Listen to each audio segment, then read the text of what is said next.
Today's tech news moves fast, but understanding it shouldn't be hard.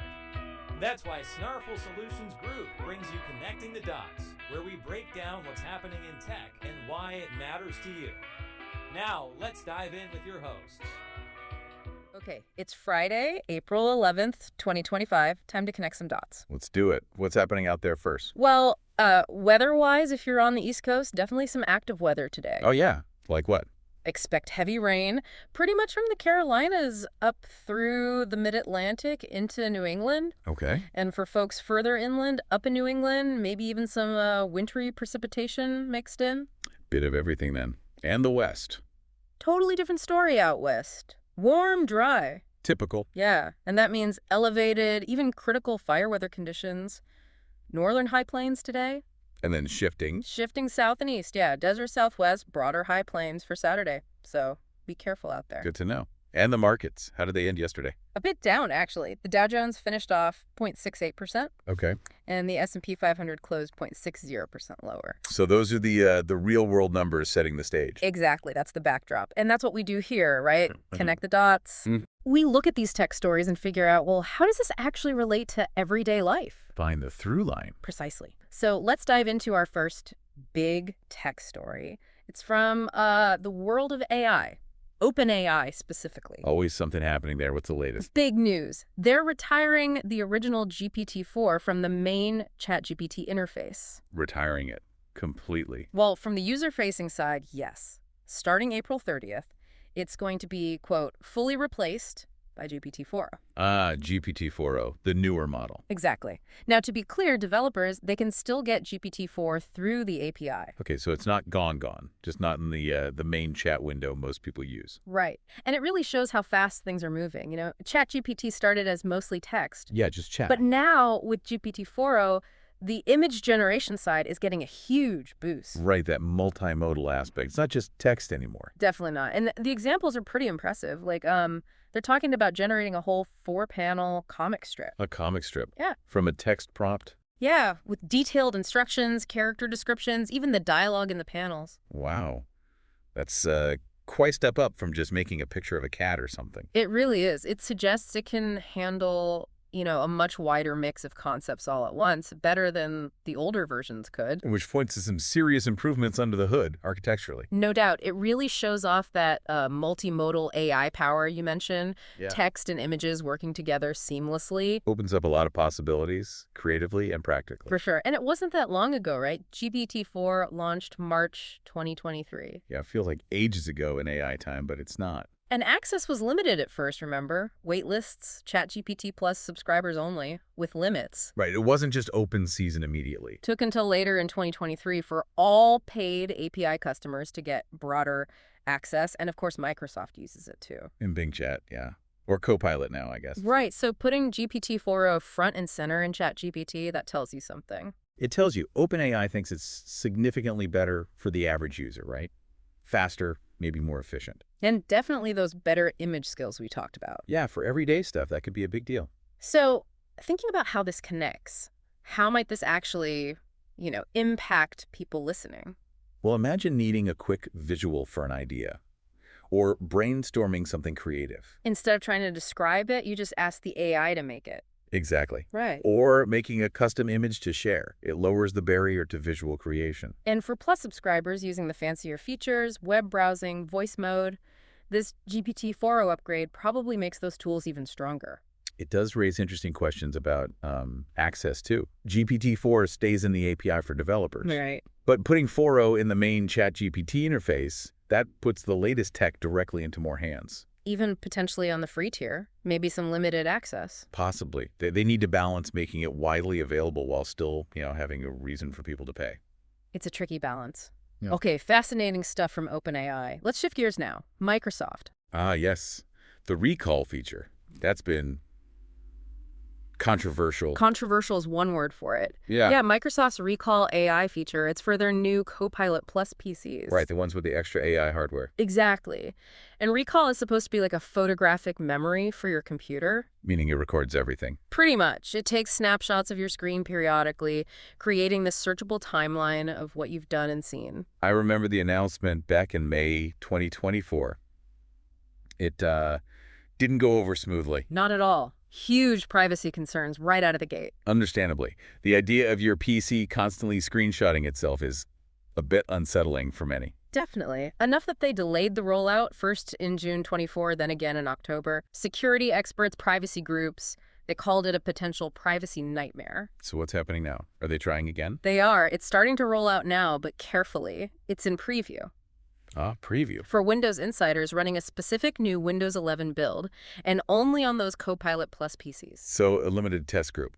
Smart move, probably. Yeah, this is basically our first peek at what might be in the May 2025 update. And they are trying to address the privacy stuff. How so? What are they saying differently this time? They're really emphasizing snapshots stay local on your device, not shared with Microsoft, not used for training AI. Okay, local storage. That's important. And it's encrypted. Plus, you supposedly need Windows, HelloFace, fingerprint, PIN to even access the recall data. Authentication required. Good. And maybe the biggest thing, it's not on by default. You have to actively opt in. Opt-in is key. That puts the control with the user, at least initially. Right. You have to choose to turn it on, set up Windows Hello for it, and you can turn it off anytime. And what about sensitive info, like passwords or bank details? They say it's designed to exclude things like DRM content, private browsing windows, but early reports suggested it wasn't perfect at that yet.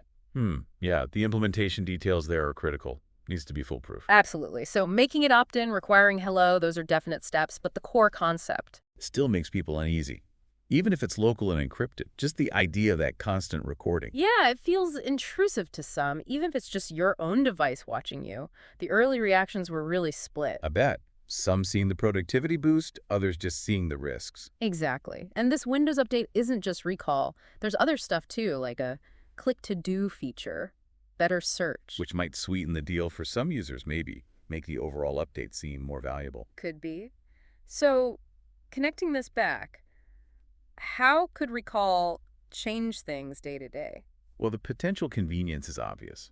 Finding that file you worked on last week, that website you glanced at, just search for it naturally. Could save a lot of time hunting around. Definitely. But the flip side is that privacy concern. Even with safeguards, is there still a risk, a vulnerability? And just the feeling of it, knowing everything's being recorded, even locally. Does that change how you use your computer? The big question. If you had a Copilot Plus PC, would you flip that switch? Would you turn recall on? It really makes you weigh the benefit against the unease, doesn't it? A classic tech trade-off. It is. Convenience versus privacy. An ongoing saga. Okay, let's pivot again. From consumer tech privacy to government spending. Big dollars involved here. The Pentagon budget. Always a source of news. Indeed. So the U.S. Defense Secretary, Pete Hegseth, has ordered a massive cancellation of IT service contracts. Wow, massive. $5.1 billion worth. Wow. Billion with a B. Yep. And it impacts some big names, Accenture, Deloitte, others are mentioned. So major consulting and IT firms losing out on defense work. Exactly. It's part of a push to cut what Secretary Hegseth calls wasteful spending at the DOD. $5.1 billion is certainly a statement. What kind of services are being cut? According to the memo, it's mainly third-party consulting stuff that the Pentagon thinks its own internal staff can handle. Interesting. A shift towards insourcing, maybe? Seems like it. And Hegseth is claiming this will save nearly $4 billion. Okay. Is this part of a bigger pattern? It seems so. Back in March, he announced other cuts, remember? Over $580 million then. Right. That included things like climate grants, social science, DEI programs. COVID response funding, and that infamous HR software project. Yes. The one that was wildly over budget and years late. That's the one. This suggests a really broad effort to streamline and cut external reliance. And wasn't there some mention of that government efficiency group, DOGE? Yes. The Department of Government Efficiency, led by Elon Musk, apparently they're involved in flagging some of these savings. Right. So they're playing a role in identifying these cuts. Seems that way. Hegseth specifically called out that HR software again said it was $280 million over budget, 7 years behind schedule. Ouch. That's not great. No. And other specific examples of cuts from back in March included things like decarbonizing Navy missions, a $5.2 million diversity initiative, about $9 million for equitable AI models. And Hegseth made a comment about that, didn't he? Yeah, reportedly said he needs lethal machine learning models, implying the equitable AI wasn't the priority. Right, and there were consulting fees cut too. Yep, $30 million in fees to Gartner and McKinsey for apparently unused software licenses. Unused licenses. Okay. So trimming the fat from their perspective. That seems to be the goal.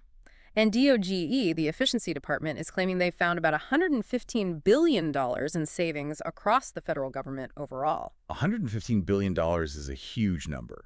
Obviously, there's debate around the methods and the specific cuts. For sure. But the trend towards scrutinizing spending is clear. So connecting these dots, this is government, but how might this affect, regular businesses or other large organizations? That's a great question. This trend of reevaluating tech and consulting spend, could we see that ripple outwards? Potentially. Maybe more companies start asking, do we really need this external consultant? Can we build this capability internally? Especially if the economy feels tighter. Right. A bigger focus on internal expertise, on efficiency, questioning those big-ticket items. It definitely signals a climate where large expenditures are under the microscope, whether it's government or potentially the private sector. And it could have knock-on effects for the consulting industry itself, couldn't it? If a huge client like the DoD cuts back significantly. Absolutely. They might need to adapt or change their focus. It's definitely something to watch. Okay, quite a range of topics today. Let's do a quick recap of those main stories. Sounds good. First up, OpenAI. They're swapping out GPT-4 for the newer GPT-4o in the main ChatGPT interface come April 30th. Right, GPT-4 sticks around for developers via the API, but for most users, 4o is the new engine, promising better capabilities, especially with images. Then we talked Microsoft and the recall feature for Copilot PCs.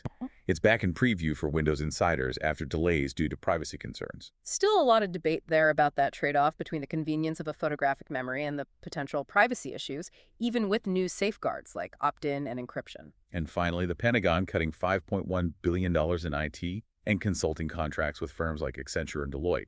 Yeah, part of a bigger push under Secretary Hegseth, seemingly aided by DOGE, to cut wasteful spending and maybe rely more on internal resources. This could reflect a broader trend. Each story really highlights how fast tech is changing and how it intersects with everything from our daily computer use to massive government budgets. Absolutely. And just a reminder, we are here to help here at Snarful, so reach out on our website if you have any more questions about this stuff. Definitely. And maybe a final thought to leave folks with. Considering all these shifts, AI advancing, privacy debates, spending reevaluations, where else might we see similar big changes coming soon? What other areas are ripe for this kind of technological or efficiency-driven transformation? Good question to ponder. That's a wrap on today's top stories. Remember, tech doesn't have to be complicated, and we're here to help connect the dots. If you've got questions or want to learn more, visit us at snarful.com. Thanks for listening, and we'll catch you next time.